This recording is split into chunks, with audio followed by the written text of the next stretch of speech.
Hello, everybody. Today we're going to talk about something very special and something that's a bit different than what we've been talking about up to this point. If you've been watching my videos, you may have noticed that I've been focusing on the teachings of Jesus Christ that are practical in nature, things that are purely practical that we can immediately put into use in visible ways in our lives. And I've been doing this for a reason, because while I do want to open up the teachings of Jesus Christ to his believers, all Christians, I also want to make these videos um, something that even non-Christians can explore. Anybody who's just interested in learning about the teachings of Jesus. However, Jesus did teach about more than just the purely mundane. He taught and he shared truth about much more than just the purely practical. And so today we're going to delve into one of the great metaphysical beliefs of Christianity in terms of what Jesus taught. And so what we're going to talk about today is the Holy Spirit. So you may be familiar with the Holy Spirit as one of the three persons of God, Father, Son, and Holy Spirit, the third person of the Holy Trinity. See, the Holy Spirit is a metaphysical aspect of Christ's teachings and a metaphysical aspect of our belief, as I said. It is one of the mystical beliefs of Christianity.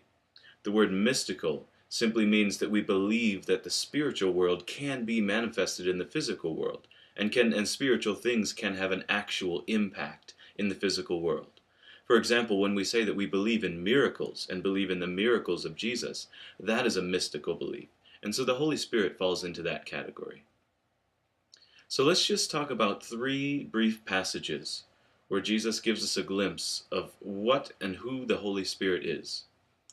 In John 14:15 through 17, as Jesus is preparing to leave his disciples, he tells them, "If you love me, obey my commandments, and I will ask the Father, and he will give you another advocate who will never leave you. He is the Holy Spirit who leads into all truth. The world cannot receive him because it isn't looking for him and doesn't recognize him. But you know him because he lives with you now and later will be in you." Later in John 14:25, Jesus continues by saying, "I am telling you these things now while I am still with you. But when the Father sends the Advocate as my representative, that is, the Holy Spirit, he will teach you everything and will remind you of everything I have told you." Finally, in Luke 12:11 through 12, Jesus says, "And when you are brought to trial in the synagogues and before rulers and authorities, don't worry about how to defend yourself or what to say, for the Holy Spirit will teach you at that time what needs to be said." So you see, in the first two passages, Jesus is giving us the picture of an advocate who's going to come and dwell with us, in us, forever. See, Jesus himself walked the earth in the flesh, and he left the earth. He was crucified, died, was buried, he rose again, and then ascended to heaven. So Jesus, as fully man and fully God, is not walking the earth anymore, but he didn't leave us completely alone. He says he will give us the Holy Spirit, and he says the Holy Spirit will teach us everything and remind us of everything that Jesus told us. So this is very important. So when we read further in the book of Acts, we see the disciples praying together in the upper room on the day of Pentecost with the Virgin Mary.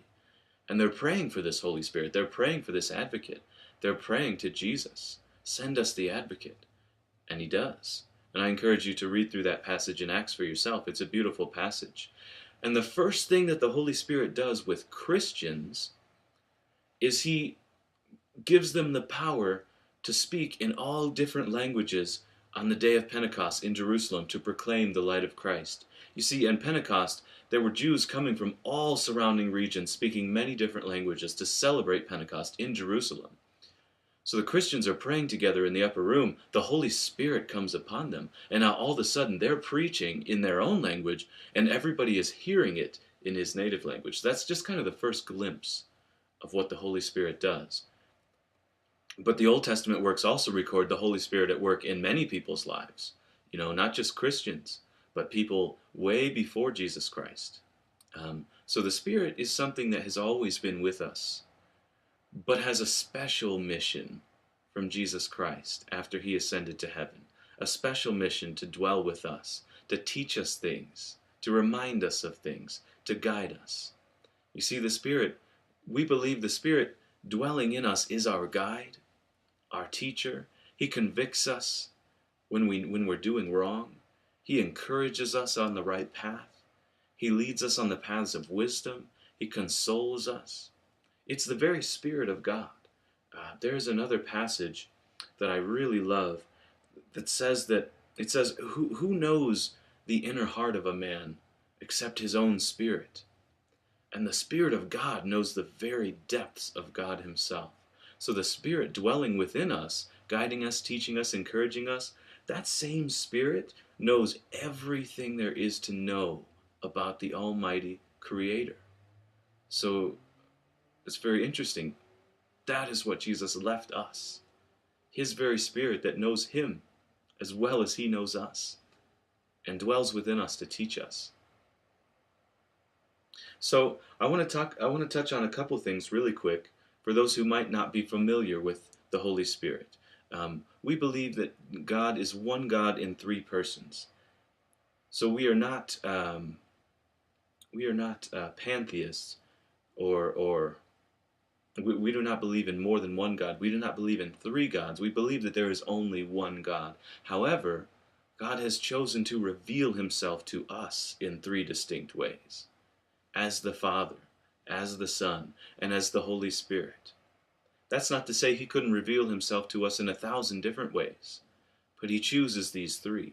So that doesn't mean that there's these definite three things that exist necessarily, but that God chooses to express himself in this way, to kind of come down to our level and commune with us.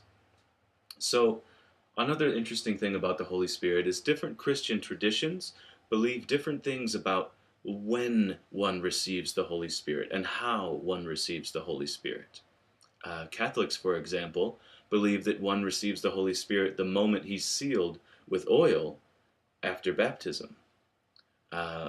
Pentecostal Protestants, on the other hand, act out the story in the book of Acts and pray on their knees for hours asking for the Holy Spirit, and believe that it rushes upon them after fervent prayer. Many traditions believe many things, but what Jesus teaches is the same.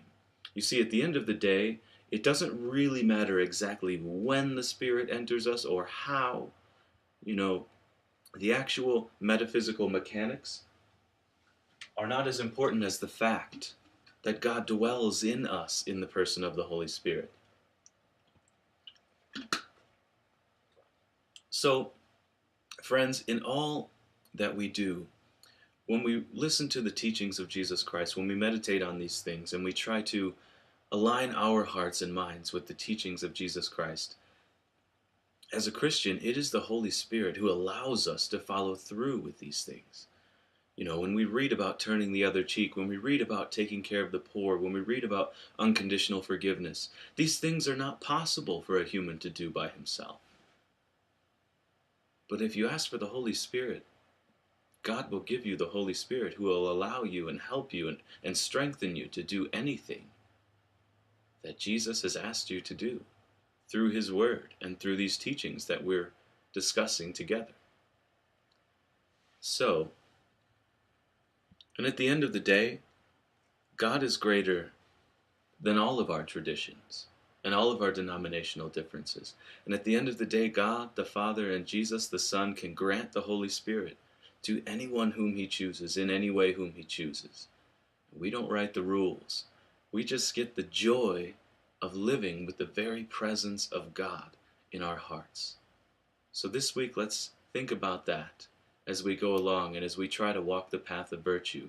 Think about the fact that within us dwells all the power that we need to live virtuous and saintly lives. And may God bless you all this week.